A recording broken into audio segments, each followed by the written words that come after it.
This is Slipknot.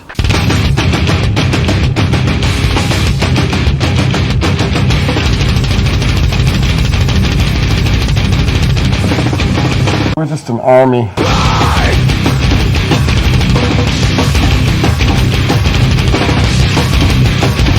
Hi, Mom, look at me.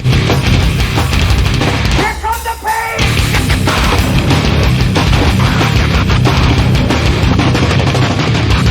Smack me in the face. Come on, harder, man. Come on, harder. Like this. Come on, get back on it. Hit me, come on, dude. Like that. Hey, show me what you wanna be. I can handle anything, even if I can't handle you. Mentally, either way, I'm better. The craziest people live in Des Moines, Iowa. And not a lot of people know that, but they're going to now. When shit was out thinking, and I want somebody to step up. Walk, let me fall, fuck you all. Can I quit till let me try till I drop the ball?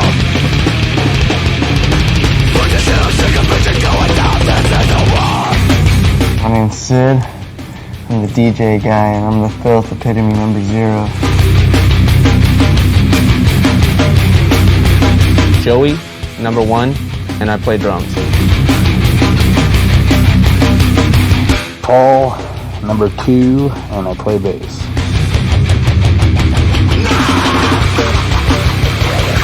Chris, number 3, percussion.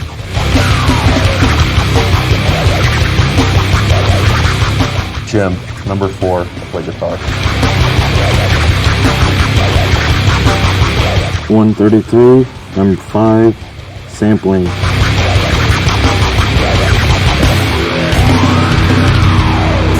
Clown, number 6, percussion.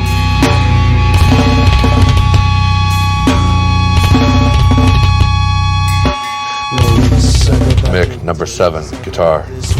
Back away from tangents on the verge of drastic ways. Can't escape this place. I deny your face. Sweat gets in my eyes. I think Corey, number 8, I'm the singer. Put me in a hole for shelter. Someone hear me, please. All I see is hate. I can hardly breathe and I can only take it. Hands on my face. We wear the mask because we're nobody. We're just a nameless entity. And the best way for us to portray the music is not being about where we came from. It's about being about the music that we want to do. When we perform our art as a group, as a cult, that we would remain, faceless by putting on some things that just changed our entities all together. In the beginning, it was kind of a cool idea, and after a while, it just developed into let's let the music speak for itself, and let's let people see what the music does to us inside. So we thought we'd take it to the next level. One guy showed up, put one on, and the ideas just got sicker and sicker. Everybody came up with their own thing, and we just ran with it. The whole band makes it work. It's a family that way. I kind of get out of my gourd. I don't know. I don't think very properly when I got it on. It's a different outlook, and it's a different persona for each one of us. Just basically represents everything that I hate inside. And maybe it would be a little bit different if we weren't wearing the mask, but we'd definitely be able to throw down just as much if we weren't wearing it.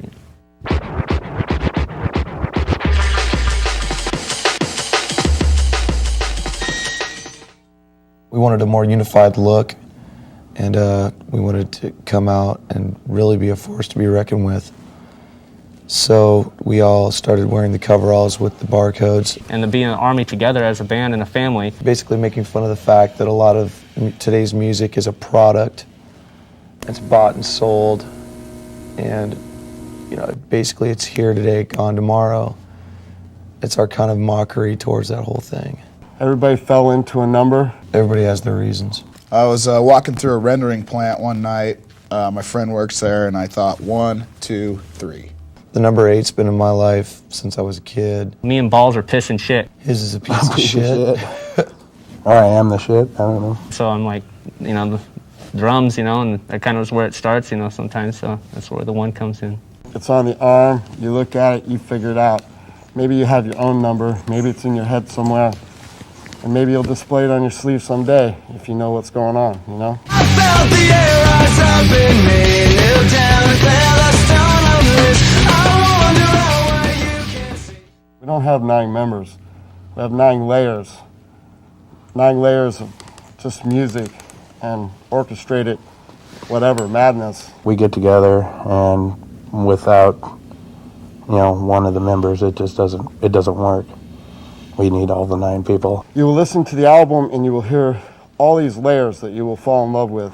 And then you will come and you will see the show and you will understand where all the layers come from by watching everybody on stage. And then you will look at all the other bands and wonder why they don't have 9 members, as you say.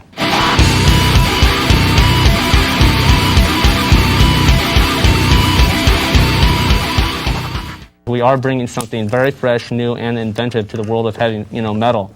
Driving. Real. Mind-rendering, fucking tattered and torn experience. In your face. Ferocious insanity. Brutal. It can be beautiful, it can be sick, and can be disgusting. Pissed. Angry. I'm not about being fucking responsible in this band. No one fucking is. We're responsible with ourselves and we're responsible to our fans.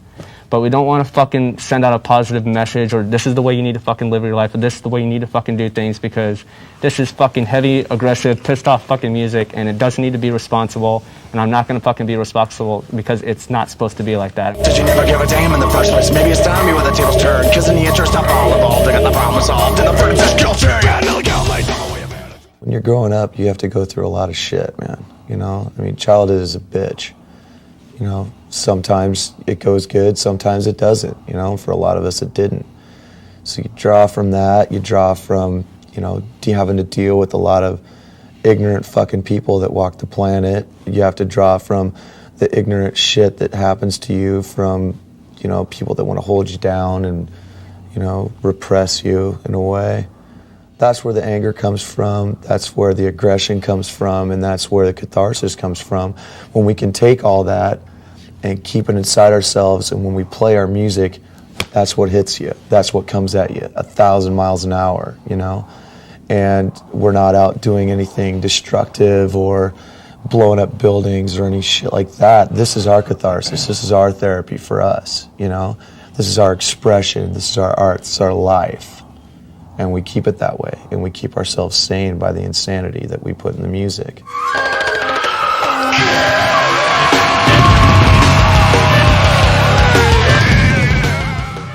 Best fucking album I ever heard. Basically 9 people working out every poison that ever infected them in their life and putting it on tape. It's been probably the hardest thing I worked on in my whole fucking life. One of the biggest labor of loves that we've ever had to do. It's everything to us. It felt really good and it sounds really good. The most we can wish for is that everybody will listen to it and they'll like it, It's going to be something we're all going to be very proud of, whether it sells 1 copy or 1,000,000 copies.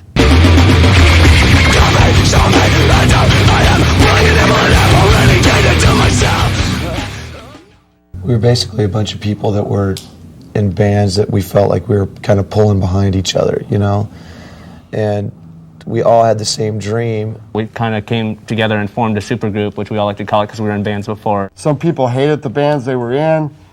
Seemed like everybody was attracted to each other. We all knew who we were. When it was time, we all branched off from our bullshit, came together, and we developed Slipknot. Definitely the 9 best, craziest, and most insane musicians in the state of Iowa. Probably in the Midwest.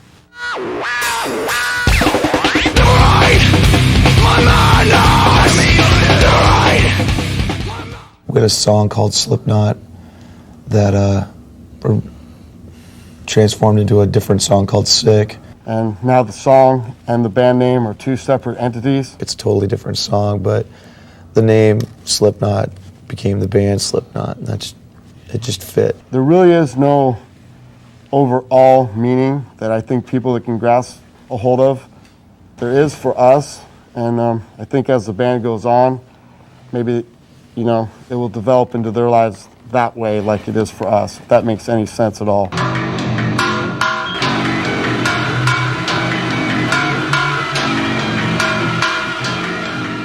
Obviously, our surroundings have made us, the band that we are. Otherwise, we'd be another stupid fucking, Seattle band, like wearing flannel shirts with our hair in our faces, People in Des Moines have nothing. Skating rinks and graveyards, You basically have to develop a sense of self early on, and that encourages individuality. That encourages imagination, and it also encourages a severe sense of psychosis that turns into some crazy motherfuckers, you know?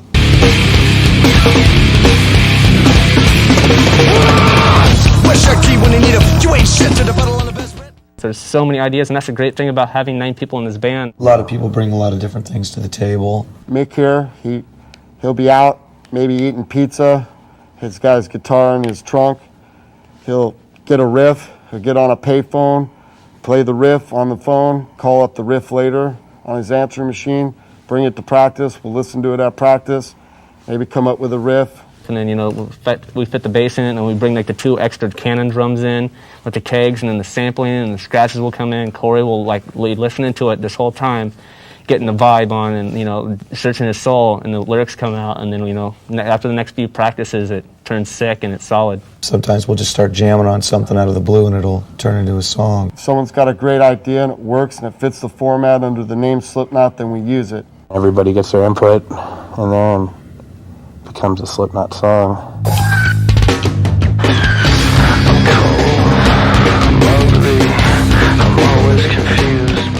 It's crazy. It's absolutely everything you need to live. Just imagine a sonic assault on all your senses. You can expect everything and anything. It's hard to explain, but it's sick to see. There's so many stories. We were off stage, it was in Minneapolis, and we were going back on to do 2 more songs, like an encore. And we didn't know that Sid was like out in the audience, just kind of, you know, doing his thing. He comes back on stage and out of nowhere proceeds to just headbutt one of the kegs, like just violently. He shoved one of the metal eye parts into his eye, cut it all open, and we didn't even know, so we were slapping him around, and he's bleeding all over the place, and we thought it was funny. We've broken each other's bones. We've blown sparks over the crowd, left the first 20 rows on the ground with sparks all over them. We've broken cappuccino machines, stitches. It's extremely sick and brutal, but it's all within the realm of being controlled and having fun, and everyone leaves, you know, with a positive experience, getting all the negative stuff out, you know. It's a pretty cathartic thing.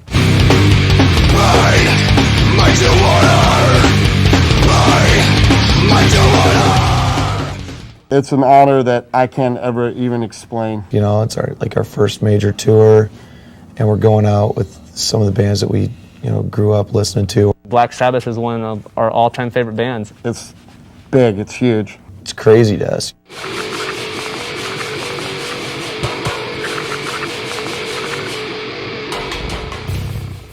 When I was growing up, I turned to the music to just help me be free for a little bit, you know? And I hope they get that out of it. I hope they get a positive message for them, you know? Where they don't have to answer to anything or anyone.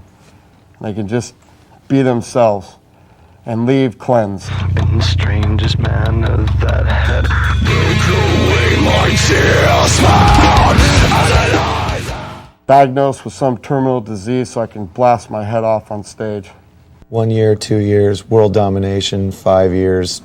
You know, we could be playing Vegas. We don't know. We don't need to sell 1 million albums to be happy. We just need to, you know, the only thing we need to do to be happy is to keep making fresh, intense, original music, and, you know, and keep putting on a live show and have, you know, a significant number of fans to keep it to where we can take it to the streets and keep building our fan base over a long period of time. If it gets to be a chore, man, we'll let it go. It's gone.